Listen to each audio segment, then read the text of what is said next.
नमो रिहंताणं नमो सिद्धाणं नमो आर्याणं नमो वज्जैनं नमो लोये त्रिकालवर्ती सर्वसापं मंगलम भगवान वीरो मंगलम गौतमो हरि मंगलम कुंदकुंधारी जैन धर्मोस्तु मंगलम सर्वमंगल्य मांगल्यम सर्वकल्याणकारकम प्रधानं सर्वधर्माणं जैनम जयतु शासनम् ओंकार बिंदु संयुक्तम नित्यम ध्यायन्ति योगिनम कामदम मोक्षदम चैव ओंकाराय नमो नमः नमः समयसाराय स्वानुभूत्या चकास्ते चिस्वभावाय भावाय सर्वभावांतर्छिदे अज्ञानतिमिरान्धानां ज्ञानाञ्जनशलाकया चक्षुरुन्मीलितं येन तस्मै श्रीगुरुवे नमः आत्मा ज्ञानम स्वयं ज्ञानम ज्ञानादन्यत् करोति किम प्रभावस्य कर्तात्मा मोहोयं व्यवहार मंगलमय मंगलकरण वीतराग विज्ञान नमोता ही जाते भय अरिहंतादि महान। ओम नमः सिद्धेभ्य नमः सिद्धेभ्य नमः सिद्धेभ्य।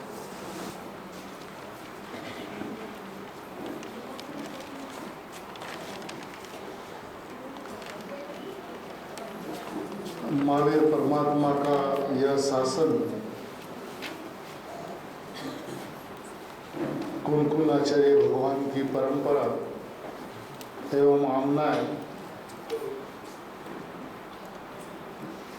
पूज्य गुरुदेव श्री के परिवर्तन के समय मृत प्राय हो चुकी थी, जहां पर महावीर परमात्मा का वितराग शासन मूल मार्ग से कोसों दूर चल रहा था। मानो कि ऐसा लगता था कि महावीर परमात्मा क्या नहीं हुए थे इस युग में। ऐसी परिस्थितियां मूल मार्ग से विपरीत पने चल रही थी और पूज्य गुरुदेव श्री के सी गर्जना से ये महावीर शासन पे छाए हुए मोह के बादल छितर बितर हो गए। उनकी ज्ञान गर्जना इतनी जबरदस्त थी कि मूल मार्ग को पुनः दोहरी मार्ग पे प्रवाहित कर दिया। आज अपन भगवान आत्मा की बात जो कर रहे हैं, ये सारी की सारी देन पूज्य गुरुदेव श्री की। गुरुदेव श्री के बिना का जिन शासन की आज जगत कल्पना भी नहीं कर सकता, क्योंकि सारे ही भरत क्षेत्र में आत्मा नाम मात्र रह गया था। जैन दर्शन तो था, लेकिन जैन दर्शन के अंदर में आत्मा नहीं था, जड़वत शरीर रह गया था जैन धर्म के नाम का। लेकिन गुरुदेव ने उसमें चेतन प्राण पूरे, जिस चेतनता की वजह से आज अपन सुधात्मा की बात, भगवान आत्मा की बात, परमात्मा की बात, मोक्ष मार्ग में किस तरह से गमन हो, मोक्ष दशा प्राप्त करने के विधि विधान की बात निसंगपन वितराग की गादी के ऊपर से कर सकते हैं। ये देन पूज्य गुरुदेव श्री की। गुरुदेव श्री की महिमा जितनी ही गाई जाए कम है। इस पुरुष के बारे में कुछ कहने पर ऐसा लगता है कि मौन धारण कर ले तो बहुत ही अच्छा, क्योंकि कोई भाषा, कोई शब्द, कोई गुणगान इनकी महिमा गा नहीं सकती। अपने अकेले हाथ से, बाहुबल से चैतन्य की ज्योत जो उन्होंने जगाई, जहां पूरा का पूरा जैन शासन उल्टा प्रवाह में बह रहा था, पूरा समुद्र का प्रवाह, माने पूरा जैन शासन का प्रवाह उल्टी दिशा में चल रहा था। वहां इस पुरुष ने अपने बाहुबल से एक शासन का मूल प्रवाह धोरी मार्ग पर प्रवाहित किया। मानो कि पूरे समुद्र को प्रवाह को पलट डाला। आज लाखों जीव भगवान आत्मा की बात कर सकते हैं। जिस युग के अंदर में पूज्य बहन श्री, पूज्य बहन सोगानी जी इत्यादि धर्मात्मा हुए, तो पूज्य गुरुदेव की देन है इस युग को। अध्यात्म क्रांति के सृष्टा एवं अध्यात्म क्रांति के दृष्टा पूज्य गुरुदेव श्री थे। उन्होंने जो क्रांति जगाई वो ऐसी जगाई कि अब पंचम काल के अंत तक मोड़ के नहीं देखना होगा, आगामी 18,500 वर्ष तक। कौन कौन आचार्य भगवान और पूज्य गुरुदेव श्री का नाम साथ साथ में लिया जाएगा। ऐसे गुरुदेव श्री जितना भी कहे, जिस तरह से भी कहे, जिन्होंने कभी किसी भी चीज की परवाह नहीं की, परिवर्तन के पश्चात कुछ वर्षों तक स्थानकवासी संप्रदाय तक झुंझुनते रहे और उसके आगे दिगंबर संप्रदाय के साथ भी झुंझुनते रहे, लेकिन सत्य से यह पुरुष नहीं डिगा तो नहीं डिगा। सत्य की बात डंके के चोट पर किसी की भी परवाह किए बिना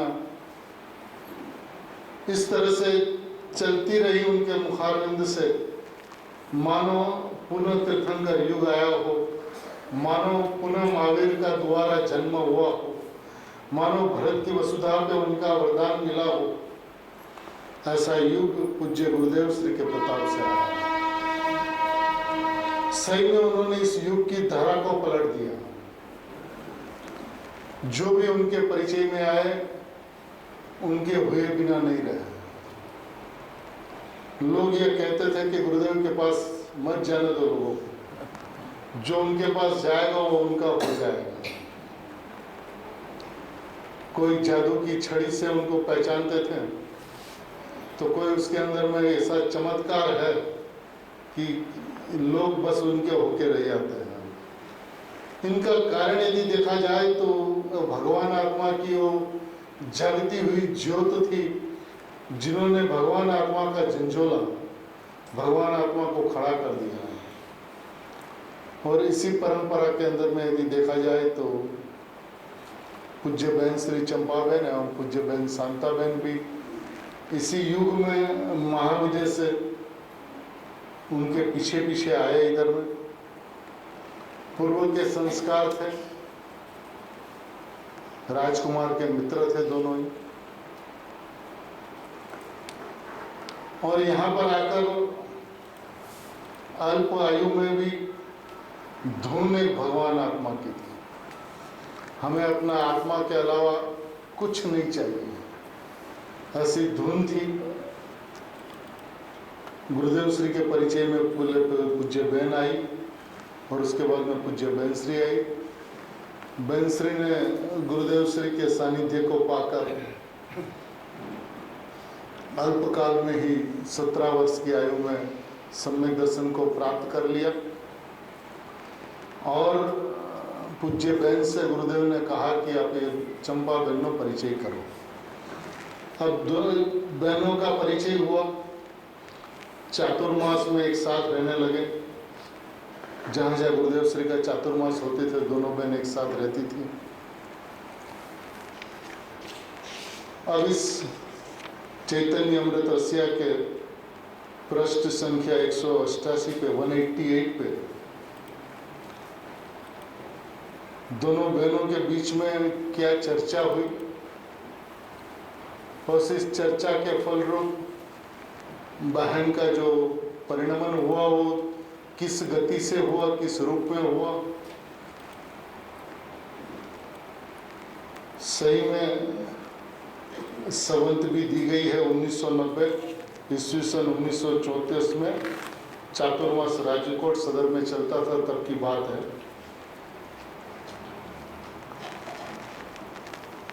नियमसा परमागम की बात जब अपन सुनते हैं तो गुरुदेव श्री की वाणी जिस तरह से आत्मा को जगा देती है, जैसे दोनों बहनों का जीवन भी है, वो वैसा है कि जब उसकी बात सुनते हैं तो अंतरंग के अंदर में किसी भी जीव को आत्मा की लगनी लगे बिना नहीं रह सकता। जैन दर्शन के अंदर में आत्मा अनुभूति का जो विषय है बहुत सरल है, सुगम है, कठिन माना गया लेकिन कठिन है नहीं। अब किसी को ये बात समझ में आवे, किसी को बात समझ में ना आवे, लेकिन बात तो यही है जो समझनी होगी।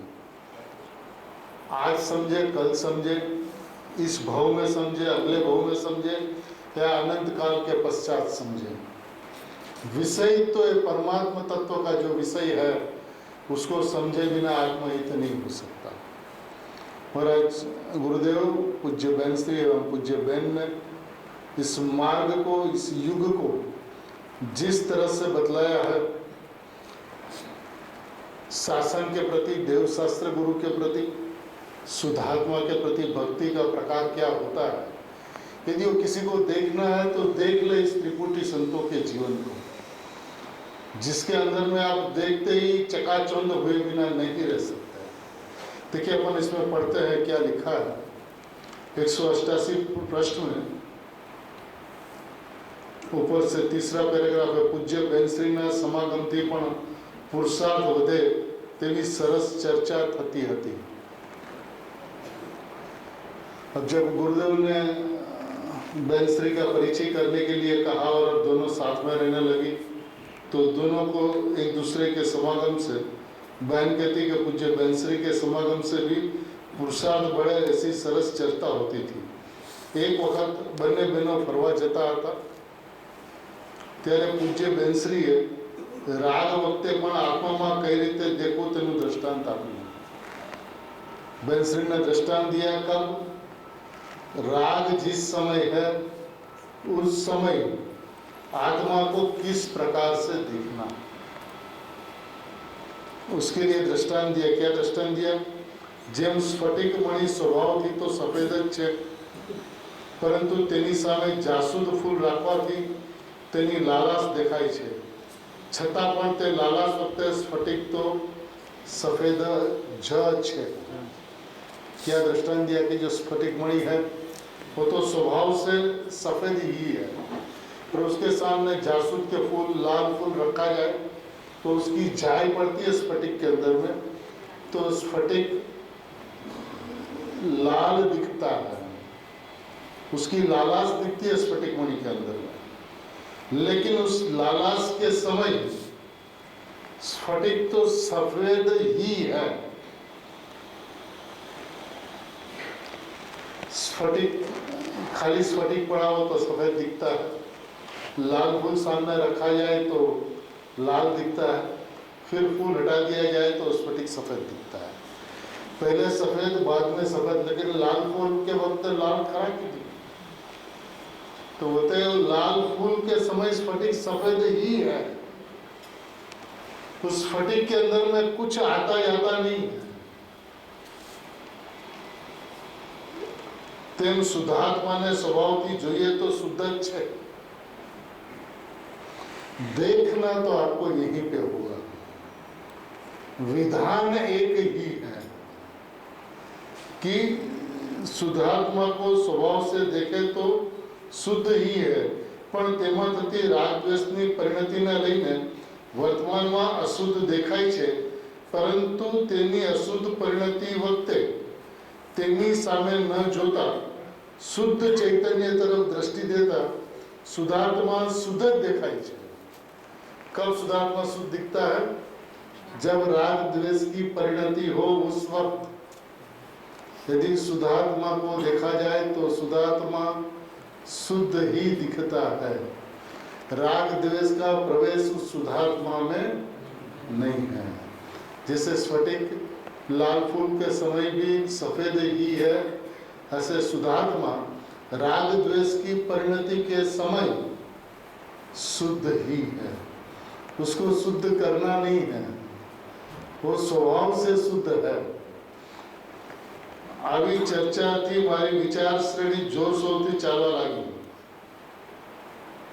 ને વર્તમાન શુદ્ધ છે પણ તેમાં થતી રાગદ્વેષની પરિણતિને લઈને વર્તમાનમાં અશુદ્ધ દેખાય છે, પરંતુ તેની અશુદ્ધ પરિણતિ વખતે તેની સામું ન જોતા શુદ્ધ ચૈતન્ય તરફ દ્રષ્ટિ દેતા શુદ્ધાત્મા શુદ્ધ જ દેખાય છે. આવી ચર્ચાથી મારી વિચારસરણી જોરશોરથી ચાલવી લાગી. ત્યારે આત્માનો નિર્ણય થયો, એવો નિર્ણય થયો કે અમુક સમયમાં નિર્વિકલ્પ અનુભવ થાય.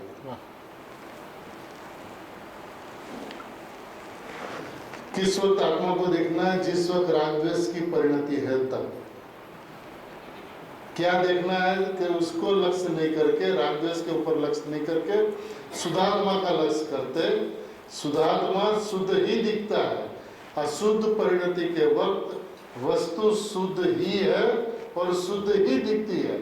वो अशुद्धता जैसे लालाश स्फटिक मणि ने प्रवेश नहीं किया, वो लालाश तो फूल की थी, वो लालाश फूल के साथ अवैध है. वो स्फटिक मणि में उसका झाई पड़ा, प्रतिबिंब पड़ा, लेकिन वो लालाश स्फटिक मणि के अंदर में प्रवेश नहीं करता. उसी तरह से राग द्वेष के परिणाम का प्रतिभास पड़ता है ज्ञान के अंदर में, लेकिन ज्ञान के अंदर में राग द्वेष प्रवेश नहीं पाता. उस राग द्वेष के परिणति के समय तुझे अशुद्धता दिखती है. उनका कारण क्या है? उनका कारण तू पर की ओर देखता है, लेकिन उसी वक्त तू यदि स्वभाव की ओर देख तो स्वभाव शुद्ध ही दिखता है. स्वभाव अशुद्ध होता नहीं है और स्वभाव अशुद्ध दिखता नहीं है. तू देखता कहाँ पर है उसकी कीमत है. यदि भगवान को देखकर भक्ति का परिणाम आया और भगवान को देखेगा तो राग चलता रहे, लेकिन उसी वक्त राग के वक्त भगवान की भक्ति के वक्त उस भक्ति से अलग पढ़ के जो शुद्धात्मा है उसकी ओर देखेगा तो तुझे शुद्ध ही दिखेगा. तो कहते हैं कि ऐसी बात जब चर्चा चले, आप देखो कि मैंने बात क्या कही, जब समय गुलाब के फूल के वक्त स्फटिक मणि सफेद है, राग द्वेष की परिणति के समय भगवान आत्मा शुद्ध है. अब तू देखता कहाँ पर है? यदि भगवान आत्मा की ओर देखे तो भगवान आत्मा शुद्ध है, स्फटिक मणि की ओर देखे तो स्फटिक मणि सफेद है. तूने स्फटिक मणि की ओर नहीं देखा, तूने गुलाब फूल की ओर देखा, तो गुलाब फूल लाल है तो स्फटिक तुझे लाल दिखाई दिया. तो ये लाल दिखाई दिया, और स्फटिक लाल है कि नहीं है? यदि स्फटिक लाल दिखता है तो तेरी भ्रांति है, और इस भ्रांति का नाम संसार है. स्फटिक मणि में संसार नहीं है. तूने स्फटिक को लाल देखा, ये तेरी भ्रांति है, और उस भ्रांति का नाम संसार है. लालाश गुलाब के फूल के साथ है, सफेदाई स्फटिक के साथ है. राग द्वेष किसके साथ? शुद्धात्मा के साथ में. अरे प्रभु, राग द्वेष का तो प्रतिभास पड़ता, प्रतिबिंब पड़ता ज्ञान में, लेकिन ज्ञान तो शुद्ध ही है. ज्ञान में राग का प्रवेश नहीं हुआ. अब ज्ञान के अंदर में राग का प्रतिभास देखकर यदि मैं रागी हूं ऐसा तुझे भ्रांति है तो उसका नाम संसार है. लेकिन उस वक्त ज्ञान में हुआ क्या? कुछ भी तो नहीं हुआ. ज्ञान तो ज्ञान रूपी ही रहा, आत्मा शुद्ध रूपी ही रहा. अब तुझे दृष्टि कहाँ करनी है? स्वभाव की ओर दृष्टि करने की. वस्तु शुद्ध, मैं शुद्ध हूं. अब मैं शुद्ध हूं ऐसा दृष्टि किया तो क्या होगा? आत्मा का निर्णय होगा. और वो कैसा निर्णय होगा कि अमुक समय में निर्विकल्प अनुभव हो जाए. ऐसा निर्णय होगा राग के परिणति के वक्त यदि शुद्धात्मा को देखे तो निर्विकल्प अनुभूति हो जाए. ऐसा निर्णय हो जाए. ऐसा निर्णय तुझे आज तक नहीं हुआ, उसलिए इतना परेशान है. और तू स्फटिक को लाल मानता है, उसकी परेशानी है. मैं रागी हूं ऐसा मानता, उसकी परेशानी. और राग तो वस्तु में आया ही नहीं. राग का आत्मा में प्रवेश नहीं हुआ. ज्ञान के अंदर में जल का प्रतिबिंबित हुआ, प्रतिभाषित हुआ, और तूने माना कि मैं रागी हूं. इसका नाम संसार है. उस समय वस्तु में क्या हो? वस्तु में कुछ भी नहीं हो. उसके गुरुदेव ने कहा ना कि मिथ्या तो अंदर क्या है? अंदर में कुछ नहीं हुआ. वस्तु तो निर्विकल्प शुद्ध परिपूर्ण है. तूने वस्तु की ओर नहीं देखा. स्वभाव की ओर नहीं देखा। निर्णय कौन सी दशा में हुआ? सविकल्प में हुआ? हाँ जी, निर्णय सविकल्प दशा में हुआ? आएगा अभी वही विषय ले रहे हैं पूज्य बहन। बहन के शब्दों में अपन पढ़ते हैं उसको आगे। તે દિવસે પૂજ્ય ચંપાબેને મને કહ્યું કે આ રીતે વિચાર કરો, આત્માનો અમુક વિચાર કરવાનું કહ્યું હતું, તે ઉપર વિચાર કરતા કરતા અંદરથી આત્મસ્પર્શી નિર્ણય થયો। આ ચાલુ જીવોને જે નિર્ણય છે તેવો નહીં,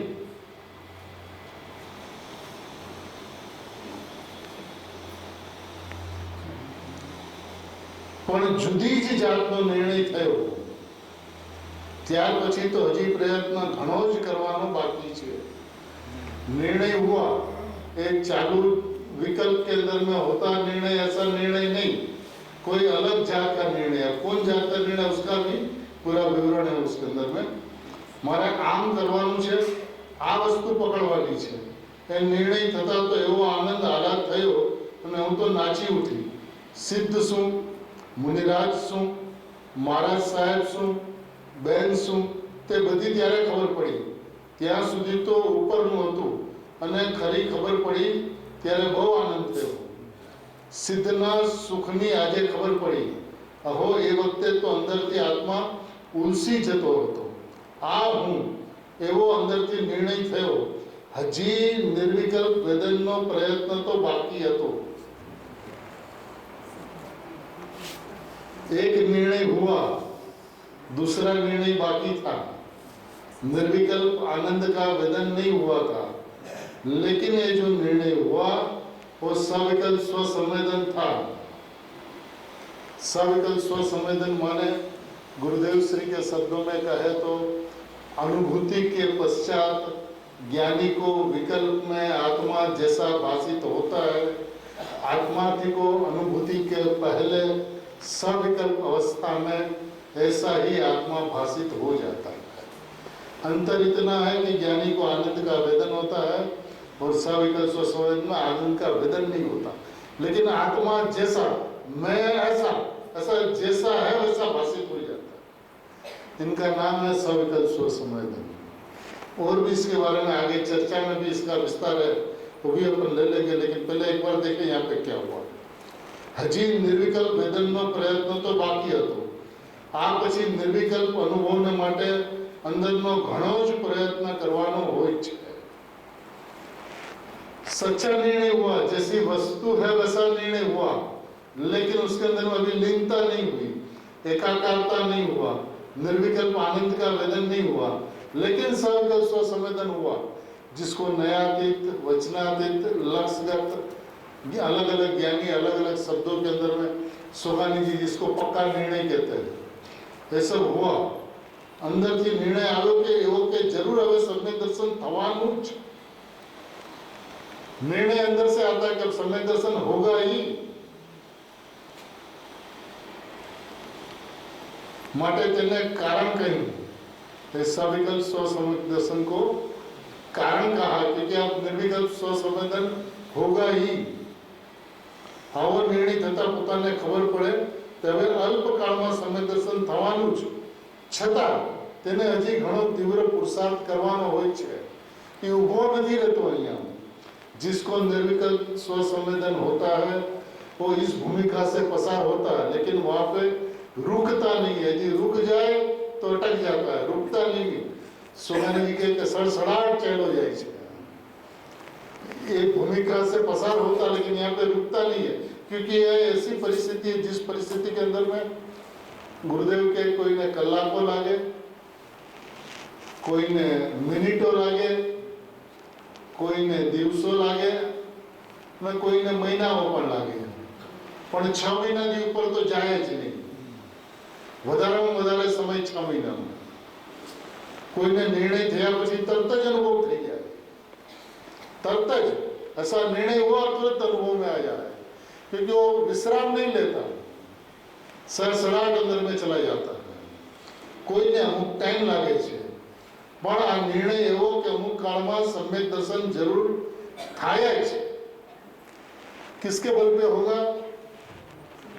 राग द्वेष की परिणति के समय अपने आप को शुद्ध जो जानता है, शुद्ध जो मानता है, मैं शुद्धात्मा हूँ ऐसी जो दृष्टि करता है, ऐसा जो लक्ष्य करता है, उसे सविकल्प स्वसंवेदन होकर निर्विकल्प स्वसंवेदन अल्प समय में होगा ही। उसे विश्वास हो जाता है कि बस अभी तो सामने कर, बस प्रवेश करना, रुकता नहीं है इस विषय में। પણ તેના માટે અંતરમાં ઘણો જ પ્રયત્ન કરવો પડે છે। નિર્ણયના પ્રયત્ન કરતા પણ નિર્વિકલ્પ અનુભવનો પ્રયત્ન તો જુદો અપૂર્વ છે। સાંજે લગભગ 4 વાગે રાગ દ્વેષની પરિણતિથી જુદો શુદ્ધ ચૈતન્ય એકદમ લક્ષમાં આવ્યું કે આહા આ શુદ્ધ ચૈતન્ય હું પોતે જ છું।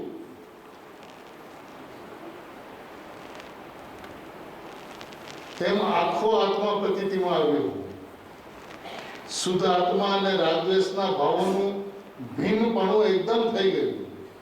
આ હું આત્મા છું જેનું વેદન અત્યાર સુધી થતું ન હતું ને આત્મા આત્મરૂપે ખ્યાલમાં આવતો ન હતો, તે આત્મા ખ્યાલમાં આવ્યો। અત્યાર સુધી દેહ ને આત્મા એકપણામાં અંધારું જ દેખાતું હતું, તે આત્મા ખ્યાલમાં આવતા एकदम चैतन्य ज्योत प्रकट થઈ ગઈ। ઉપયોગની દશા ઉલટ પલટ થઈ ગઈ। અજ્ઞાનની દશા અને જ્ઞાનની દશાના અંતરમાં એકદમ પલટો થઈ ગયો। કેવળ જ્ઞાનીનું સ્વરૂપ સમજાયું, મુનિઓનું સ્વરૂપ જણાણું, ગુરુદેવનું સ્વરૂપ જણાણું। जब अपना गायक देव दिखता है तो गुरुदेव का गायक समझ में आता है। बहनों हमेशा बात कहा करती थी कि पहले तो गुरुदेव माने क्या, तो हमारे गुरुदेव तो बहुत प्रभावशाली, हमारे गुरुदेव तो प्रचंड, हमारे गुरुदेव तो रूपाला, हमारा गुरुदेव तो प्रभावशाली। बस वो गुरुदेव दिखते थे, लेकिन जब अपना नायक गुरुदेव देखा तब पता चला हो हमको जिसको गुरुदेव कहते हो तो जड़ शरीर है। वास्तविकतया गायक गुरुदेव तो कोई अलग ही वस्तु है। वो गायक गुरुदेव तब समझ में आया, मुनिपना तब समझ में आया, तीर्थंकर भगवान तब समझ में आया। कब? जब अपनी ज्ञान की दशा अंतरंग के अंदर में एकदम पलटो खा गई, एकदम स्वभाव के अंदर में परिणति झुक गई, एकाकार हो गई परिणति। शुद्ध स्वभाव के लक्ष्य से शुद्ध स्वभाव के अंदर में परिणाम एकदम एक रूप हो गए। तब अपना आत्मा देखते ही राग द्वेष से भिन्न पड़कर अपने स्वभाव का अनुभव करते हुए निर्विकल्प आनंद छा गया। ये स्वसंवेदन की चीज है, अनुभव में आने वाली, प्रत्यक्ष अनुभव में आने वाली वस्तु। અત્યાર સુધી એમ થતું હતું કે નમો અનંતાણ બોલીએ છીએ, પરંતુ અનંતના આત્માનું સ્વરૂપ કેવું હોય તે તો કાંઈ ખબર નથી। તે આત્મા લક્ષમાં આવતા અનંતનું પૂર્ણ સ્વરૂપ આવું હોય તેમ બરાબર સમજાણું। પૂર્ણતાને લક્ષ્ય શરૂઆત જે પૂજ્ય ગુરુદેવ કહે છે તે પણ હવે સમજાવું। પૂજ્ય ગુરુદેવનો ઘણો ઉપકાર એમ થતો હતો, પણ પૂજ્ય ગુરુદેવનો આત્મા શું કરે છે તે તો સમજાતું ન હતું, તે હવે સમજાવું। અજ્ઞાનતામાં પુરુષાર્થ કરવા છતાં પણ એકદમ અંધાધૂંધી લાગતી હતી, કોઈ માર્ગ જ દેખાય નહીં। તો હવે આત્માનું સ્વરૂપ લક્ષમાં આવતા મોક્ષનો માર્ગ એકદમ ચોખ્ખો થઈ ગયો, મોક્ષનો માર્ગ હાથમાં આવી ગયો। મેં બેનશ્રીને કહ્યું કે તમારા આત્માનું સ્વરૂપ મને સમજાણું, તમે અંતરમાં શું કરો છો તે મને હવે समझाऊं। अपने आत्मा की अनुभूति होते ही दूसरे ज्ञानी पुरुष का आत्मा क्या करता वो समझ में आता है। तो अब आत्मा लक्ष्य में आवे कैसा, उसका एक प्रत्यक्ष ज्वलंत उदाहरण है हमारे सामने। राग की परिणति के समय राग को न देखकर शुद्धात्मा का लक्ष्य करे तो शुद्धात्मा तो शुद्ध ही है, वो अशुद्ध हुआ ही नहीं है, अशुद्धता उसमें प्रवेश ही नहीं प्राप्त किया। जैसे गुलाब के फूल की लालाश ने स्फटिक मणि में प्रवेश नहीं किया, उसी तरह से राग की परिणति ने ज्ञायक स्वभाव में प्रवेश नहीं किया। ज्ञायक तो वैसा का वैसा, ज्यों का त्यों, परम शुद्ध। तो स्वभाव को देखते ही, स्वभाव का लक्ष्य होते ही, मैं परमात्मा हूं ऐसा लक्ष्य होते ही वो शुद्ध अनुभव में आ जाता है। देखिए इसमें कहीं पे भी ऐसा नहीं लिखा कि अघरो छे, कठिन छे, मुश्किल छे। कहाँ पे ले जाना चाहते हो बात समझ में आनी चाहिए। वो बात समझ में आ गई तो वस्तु पे झुक गए। स्वभाव पे झुकना बहुत सरल है।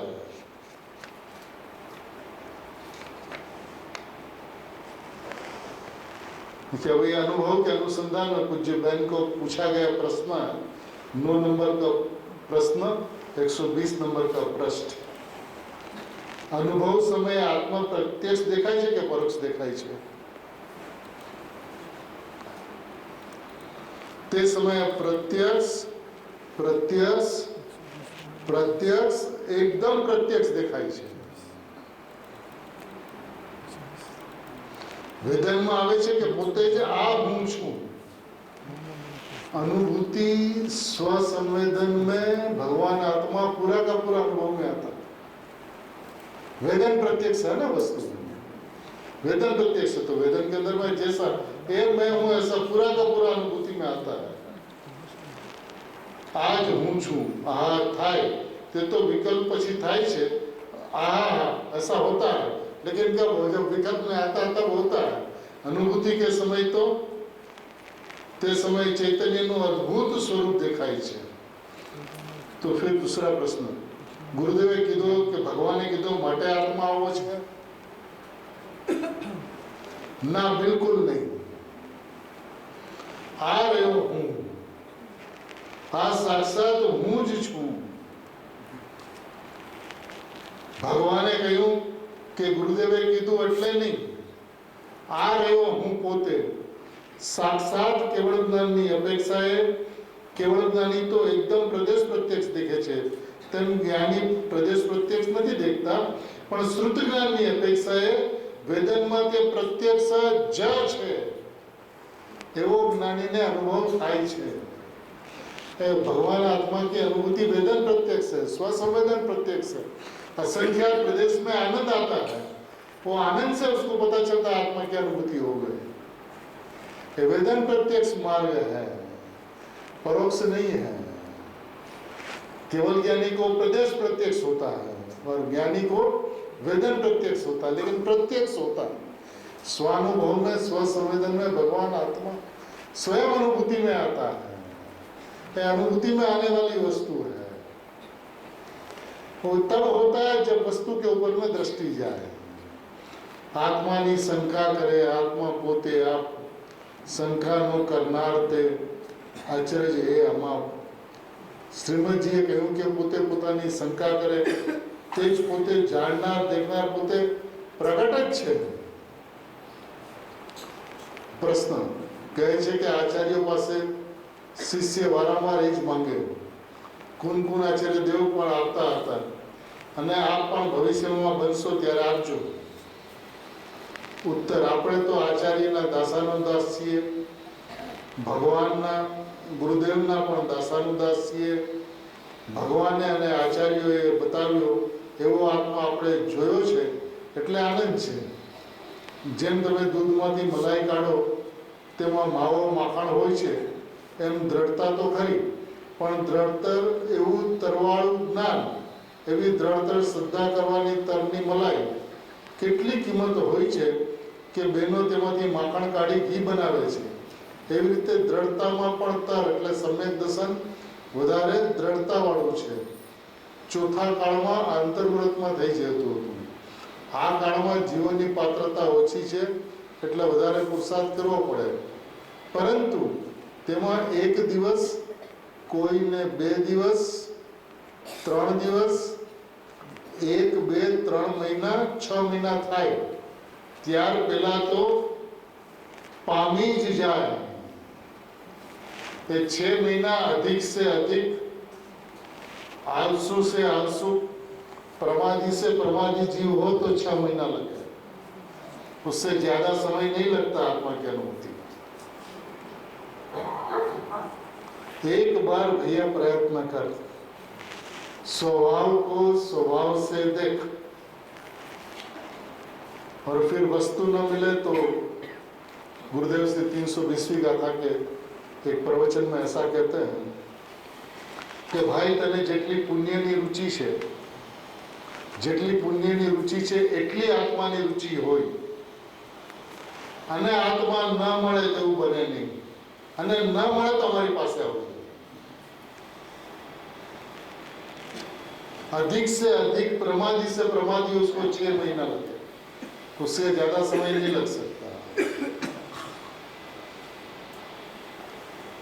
અમૃતચંદ્ર આચાર્ય દેવે માપીને જ ટાઈમ આપ્યો છે, વધારેમાં વધારે 6 મહિના, વધારેમાં વધારે 6 મહિના. ખાસ તો પ્રયત્ન ઉપાડવો જોઈએ, સવિકલ્પ દશા હાથમાં આવી જોઈએ. सविकल्प दशा यानी निर्विकल्प वक्त, वचनातीत, भाव भाषण,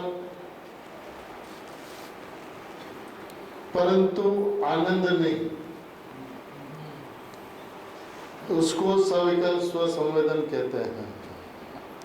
आपने बोला ना सविकल्प में स्वसंवेदन है. हाँ जी, सविकल्प दशा में स्वसंवेदन है. सविकल्प दशा के अंदर में आनंद का वेदन नहीं होता, लेकिन वस्तु जैसी है ऐसी लक्ष्य में आ जाती है, ख्याल में आ जाती है, भाव भाषण हो जाता है, वस्तु भाषित तो हो जाती है. मैंने एक गुरुदेव श्री ने निर्विकल्प वખતે સવિકલ્પની જે વાત કરી છે એ વાત જુદી છે અને આ વાત જુદી છે, બંને વિષય ફરક છે. ન્યા જ્ઞાનનો સવિકલ્પ સ્વભાવની વાત છે. જ્ઞાનનો સવિકલ્પ સ્વભાવ એટલે જ્ઞાન પોતાને પણ જાણે છે અને દર્શન ચારિત્ર સુખને પણ જાણે છે. એ અપેક્ષાએ નિર્વિકલ્પ જ્ઞાન સ્વભાવનું સવિકલ્પણાની વાત છે, અને આ નિર્વિકલ્પ અનુભવ થાય એ પેલા સવિકલ્પ દશાની વાત છે, જેની અંદરમાં આત્મા જેવો છે તેવો આત્માર્થીને ભાસી જાય છે. કેવો ભાસે છે તો કે અનુભવીને અનુભવ પછી વિકલ્પમાં આવે ત્યારે જેવો ભાસે છે એવો આત્માર્થીને અનુભવ પહેલા ભાસી જાય છે. ફરક જ્ઞાની અને આત્માર્થીમાં એટલો છે કે જ્ઞાનીને આનંદનું વેદન હોય છે, આત્માર્થીને આનંદનું વેદન નથી. પણ વસ્તુ આ જ છે એવો પાક્કો નિર્ણય થઈ જાય છે. પહેલા થાય છે યથાર્થ નિર્ણય. યથાર્થ નિર્ણય જ્ઞાનમાં થાય છે કે જ્ઞાનની અંદરમાં બે વસ્તુ છે, એ બે વસ્તુમાંથી યથાર્થ નિર્ણય કે આ સાચું છે, અને પછી આ જ હું છું એવો જે પાકો નિર્ણય થાય છે, એની ઉપર ઠોસ વજન આવે છે. એ પાકો નિર્ણય કહો, યથાર્થ નિર્ણય કહો, ભાવ ભાષણ કહો, લક્ષગત કહો, સવિકલ્પ સ્વસંવેદન કહો, એ બધું એકાર્થવાચક છે. એની અંદરમાં આત્મા દેખાઈ જાય છે, ભાસી જાય છે, પણ હજી ઘરમાં એ પ્રવેશ નથી થયો, એની અંદરમાં લીનતા નથી થઈ, એની અંદરમાં એકાકારતા નથી થઈ. એટલે એ અપેક્ષા હજી પુરુષાર્થ બાકી છે. પણ એ એવો પુરુષાર્થ છે કે હવે સરસરાટ અંદર જશે, દૂરથી સ્વાધ્યાય મંદિર અને એનું નળિયા દેખાઈ જાય છે, ઘરમાં એને પ્રવેશ નથી કર્યો એટલું દૂર છે. સબ્જેક્ટ સંગમ કહી શકાય, કહી શકાય. ખાસ તો પ્રયત્ન ઉપાડવો જોઈએ, સવિકલ્પ દશા હાથમાં આવી જોઈએ, તો જ સમ્યક દર્શન થાય. કોઈએ ના કહેવાનો હક જ નથી.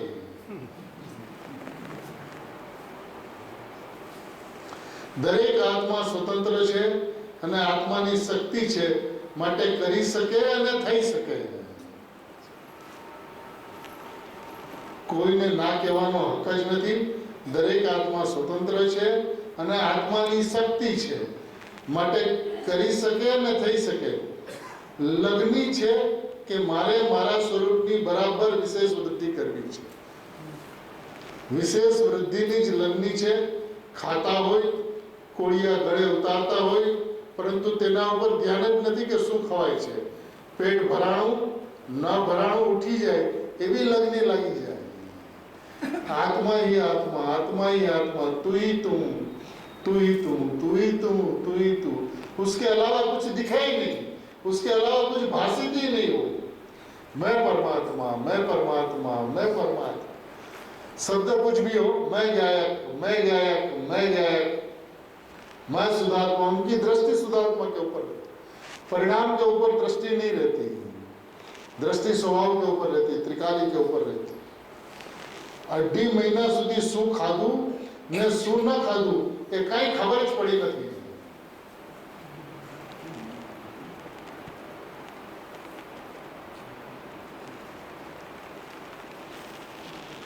अपनी खुद की परिस्थिति का वर्णन करती है कि 2.5 महीना तक क्या खाया और क्या नहीं खाया वो पता ही नहीं चला। मैंने स्वविकल्प में आने के पश्चात निर्विकल्प होने में 2.5 મહિના लगा तो पता ही नहीं चला क्या खाया और क्या पिया। પુરુષાર્થ કરે છે ત્યારે મૂંઝાતો કરે છે, કારણ કે ક્યાં જમવું છે તે તો ખબર નથી, પરંતુ લગ્ની છે એટલે લગ્ની લગાડે છે। લગ્ની ऐसी वस्तु है जो अपने आप मार्ग कर देती है। धुन, लगन, अपनापन, परमात्मा का विश्वास, परमात्मा मैं हूँ ऐसा निर्णय, वो इतनी जबरदस्त वस्तु है कि वो मार्ग कर देती है। मार्ग खोजना नहीं पड़ता, अंदर में अपने आप मार्ग हो जाता है। पूज्य बहनश्री ने एक बार ऐसा कहा था कि लगनी एक इतना वजनदार 1,00,000 मण का पत्थर है। बोले पूरे जूना जमाना में सोनगढ़ में उल्लासभाई ने बधाने ख्याल हशे कि आखું ધૂળિયું वातावरण હતું। वरसाद आवे, एक वरसाद आवे पाणी चूसाई जाए, 2-4 वरसाद आवे पाणी चूसाई जाए, 8-10 वरसाद आवे उल्टानो बाप બધો અંદરથી બહાર નીકળે, 15-20 વરસાદ થઈ જાય एकदम બધી જમીન एकदम ભીની થઈ જાય, લાલ લાલ માટી જેવું ઉપર દેખાવા માંડે, પછી કે એની ઉપર જો 1,00,000 મણનો પથ્થર પડે तो सोसरવો अंदर चलो जाए। ऐसे गुरुदेव की वाणी सुनना और पहला बारिश है, हड़प से अंदर चला जाए। वो तो तड़प करके बैठा है, पूरा खाली, कोरा का कोरा। जहाँ भगवान आत्मा तो ये बात सुने तो पानी की तरह अंदर में चला जाए। क्या कोरो पेड़ो છે અંદરમાં, જેઠ મહિનાની ગરમી ગઈ છે, અનંત કાળથી સંસારમાં રખડીને કોરો ધાકડ થઈ ગયો છે, ત્યારે ભગવાન આત્માની અમૃત વાણી જ્યારે અંદરમાં જાય છે ત્યારે એ ભીંજાય છે। 2-4 વાત વધારેમાં વધારે સાંભળે છે, વધારેમાં વધારે વિચાર કરે છે, એમ અંદરમાં ભીંજાતો જાય છે। જેમ જેમ અંદરમાં ભીંજાય છે એમ અંદરનો બાપ, અંદરનો કચરો બહાર નીકળે છે। બાપ રૂપે આનું શું, આ કેવી રીતે, આ વ્યવહારની શું, આ નિશ્ચયની શું, આ શુદ્ધાત્માને જોવું શું, એ લાલ ફૂલ વખતે સફેદ સ્ફટિકમણી છે એ શું, એવું જે કંઈ પણ બાપ છે, કચરો છે, બધો નીકળી જાય છે। અને વરસાદ પડતો જાય છે, ઠંડક થતી જાય છે। જમીન એટલે કે પાત્રતા એટલી પરિપક્વ થઈ જાય છે કે એની જે લગ્ન હું પરમાત્મા, હું પરમાત્મા, એ 1,00,000 મણનો પથ્થર સોસરવો અંદર ચાલુ જાય છે। તો ગુરુદેવના શાસનની અંદરમાં જે કોઈ પણ જીવો છે એ બધાની ઉપર વરસાદ તો નિરંતર વરસી રહ્યો છે। એ અંદરમાં ભીંજાઈ રહ્યા છે, બહારમાં દેખાય કે ન દેખાય, આ ભગવાન આત્માની વાત એવી છે જે અંદરમાં એને ભીંજાવે છે, અંદરમાં એને નરમ કરે છે, અંદરમાં એને સરળતા જાગૃત કરે છે, કોમળતા જાગૃત કરે છે, પાત્રતા તૈયાર કરે છે। એને તો જો સ્વભાવની લગની લાગી જાય, સ્વભાવની ધૂન લાગી જાય તો એ સોસરવટ અંતરંગની અંદરમાં ઉતરી જાય એવી વાત છે। આની અંદરમાં હજી બેને ઘણું લીધું છે, આપણે કાલે બેસું।